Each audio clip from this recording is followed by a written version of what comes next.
Heimir, first of all, just check, is everyone fitting well? Have you got a full squad to choose from? Yeah, I would say so. Troy has been sick. I was sick yesterday and stayed in his room, but feeling much better this morning. So he's the only concern we have. Otherwise, everybody's fit, everybody's ready, looking forward to it, and it's been a positive environment this camp. Sharp players, and we're really happy with the sessions until now. From Troy's point of view, though, what kind of a bug is it, and will he be ruled out of the second game, or is he in your thoughts still for? No. He's going to train today, and let's see how he reacts to the session and after the session, and then we just look at it again before we finally select the team. Has anything surprised you about the week's preparation in terms of some of the new players that have come in? No, the purpose of bringing in the new players was just to see them and evaluate them, and they have been good, both fitting in the group, been really pleasant to have them, and on training, growing into what we are doing. Obviously, in the beginning, for some it's a big step, and we could sense they were nervous in the first training, but after that it's been really positive. There's rarely friendly games in the international calendar anymore. Every game seems to have a lot on it, be it Nations League points or survival or promotion, and with the World Cup qualifiers coming up so quickly, is there a difference in mindset that you have to consider, when you talk to the players about how to take on these two opponents? No, for us it's a limited time I've had, and we have had together doing what we are trying to achieve, and the World Cup coming up, September is going to be huge for us, and that's our main objective, is to prepare for September. You obviously always want to win all your games, but it's good that is maybe not as important as you say before. Most games, national team games, are now official competitive games, so we're lucky that we have two friendlies now, so we can, like we have said before this camp, to give some players a needed rest after a really long season, and hopefully that will give us fresh players in September. The man alongside you has been named the Player of the Year, the official Player of the Year. Talk to me about his contribution during your time in charge of Ireland.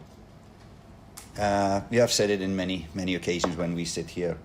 The importance of Robbie was one of the players that finished 3rd of May playing but didn't get the rest of. He's first of all a good footballer, but for us, with his experience, his knowledge, his character, his leadership skills, it's really important for us to have a player like him, because we have such a young squad that is lacking the experience we need to play on the big stage. So no, we're really fortunate to have him, and Doc as well, similar age, similar experience. So we all team needs quality players and leaders like him. Robbie, what's it like not having your summer holidays yet? No, sorry. I had a couple of weeks break after the season. Kept myself taken over, obviously with these games coming, and now I'm feeling good, and I'll enjoy a break when it's finished. Heimir? Hi Heimir, how are you? John O'Shea was speaking during the week about the balance of trying to remember these players have had a long season and also trying to get enough work done for September. Are you pleased that you've got enough of your message across? Yeah, we are. I think we didn't overload the players, because it's always tough, like end of season trainings. They always seem to take a little bit more toll than mid-season or early season. So we try to limit the time on the pitch. We try to give them a little bit more break during this camp, but still we got our message through. But in the end, of course, we will see that tomorrow if it totally got to them. But we think, compared to the past camps, that it has been pretty good one. Will we see a few debuts tomorrow? A few of the fresh faces that came in. Was that just to have a look at them, or is the aim to get them on the pitch at some stage over the next few days? Yeah, the purpose of having a look at them is to see if they are ready to play. whether it will be tomorrow or against Luxembourg or not at all, we would just have to wait and see. But like I said, we've been happy with the players coming in, both how they have coped with the working environment, but also getting on board the messages and wanting to learn. That's always the most important, is that their will to learn is huge. The momentum you got from those back-to-back wins in March that you came into this camp with, how important is it just to try and keep that going now into September? That's important as well.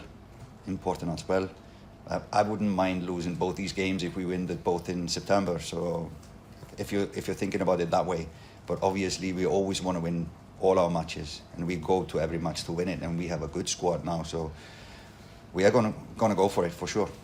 Nathan, please. Robbie, congrats on the award. I think it's 8 years since you won it the last time. Heimir mentioned a lot of your attributes and your characteristics there. How different do you feel from, say, 2016 Robbie Brady? Yeah, obviously, I think this one might even mean a little bit more to me. See, 2016 I was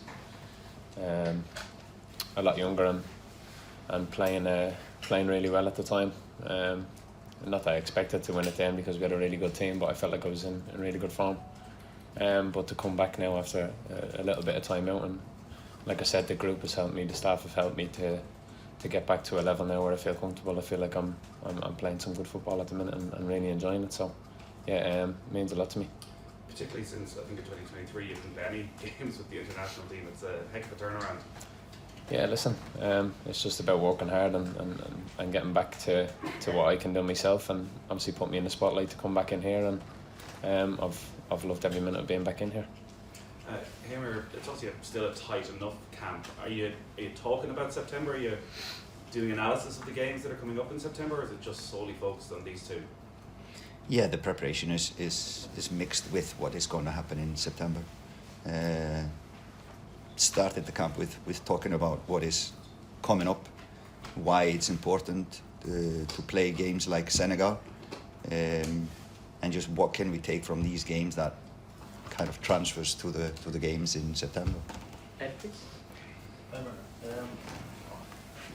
I'm sure you've got in your mind your ideal starting 11 for September, but yet you don't know what squad will turn up in September with injuries and whatever. So is this window important for establishing like a plan B contingency, just to make sure that you're not, putting all your eggs in one starting 11? Yeah, it's important that we have more than 11 players ready and knowing everything about how we want to play. That's why and we talked about it before, that we wanted to have a May camp. That was then the purpose, to see if we can add in the knowledge to more players, seeing maybe new faces and a little bit rock the boat. We have been more or less picking this similar squad, so we wanted to add in some new faces. And when we lost out on the May camp, we still opened spots for new players and new faces to come in. And then just looking at the game, these two games, players like Josh Cullen missing and Finn Azaz missing. What's the instruction then to the players who are stepping in there? Like, you can't say play like Josh, but is it just the system will still be okay, whatever happens? You can just change players in and out. You have those sort of similar players that can do similar roles. Yeah, we would not change our principles of how we play, how we defend, or how we attack. The principles are the same. Obviously, there's different kinds of individuals. One player could give us a little bit more in this area, and another one would give us more in that area, and it's always a balance how you set up players. But obviously the principles are the same, and we would like to introduce the principles to as many players as possible. We never know what's going to happen in September, October, November. Gavin, send the live.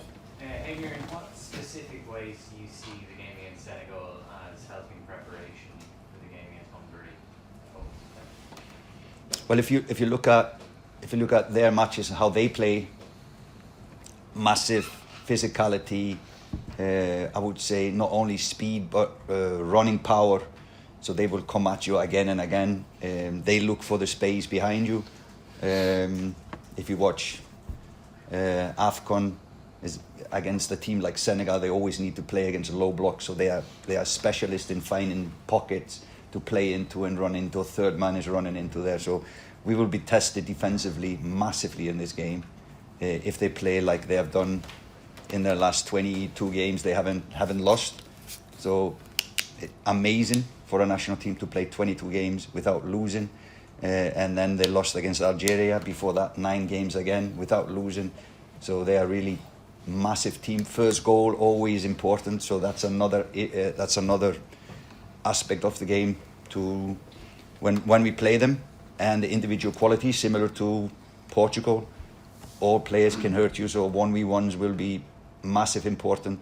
But it's everything happens a little bit quicker when we need to defend them, and that's a good step. And if we are ready for that, that's a good preparation for Hungary, for Portugal. So in that way, different kind of opponent. They are looking for spaces behind us.